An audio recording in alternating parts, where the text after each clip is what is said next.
Bonjour à tous. Le feu est toujours actif ce matin à Couchet. La ville de Dijon et Dijon Métropole saluent le travail des pompiers. 110 sapeurs-pompiers et de nombreux engins du SDIS de la Côte d'Or sont mobilisés pour tenter de maîtriser l'incendie ainsi que des renforts venus d'autres départements. Aucun blessé n'est à déplorer. Mobilisation aussi des agriculteurs venus soutenir les pompiers. Les hélicoptères bombardiers d'eau devraient reprendre les largages dans les prochaines heures en se ravitaillant au lac Kyr. La Côte d'Or en vigilance élevée aujourd'hui pour feux de forêt ainsi que le Jura, le Doubs et la Saône-et-Loire. Face à un risque élevé d'incendie dans le Jura, l'accès aux forêts est justement limité. Plusieurs pratiques sont désormais interdites dans les bois du département. Il est notamment interdit de porter ou d'allumer du feu et de fumer dans les bois et les forêts. L'accès et la circulation doivent se faire aussi sur certaines plages horaires. La nuit a été plutôt calme et le feu est toujours stabilisé mais pas fixé en Gironde.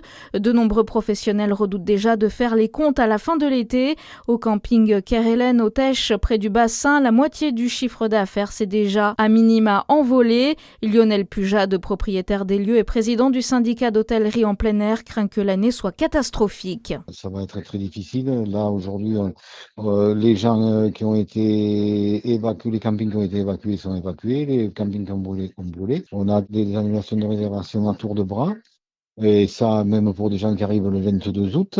Parce qu'ils veulent s'assurer des bonnes vacances. Moi, je pense que si j'avais mon petit van et que je devais partir en vacances, me dirais, je vais pas aller voir la dune du Pilat, là, cette année, je vais aller voir le Mont Saint-Michel, ça sera beaucoup mieux, parce que là, j'ai beaucoup moins de risques. Et c'est complètement compréhensible, les gens, ils ont une semaine de vacances, on va pas aller se mettre dans un gouffre où, aujourd'hui, on montre que des images de fumée, de feu et de pompiers qui éteignent le feu. Lionel Pujade et de nombreux autres professionnels du secteur plaident pour une aide exceptionnelle basée sur un chiffre d'affaires sur un mois classique.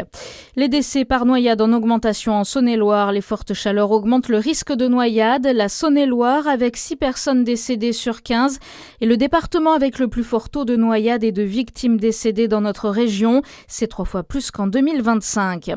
C'est le jour du dépassement mondial. Aujourd'hui, l'humanité a consommé l'ensemble des ressources que la planète est capable de régénérer en un an.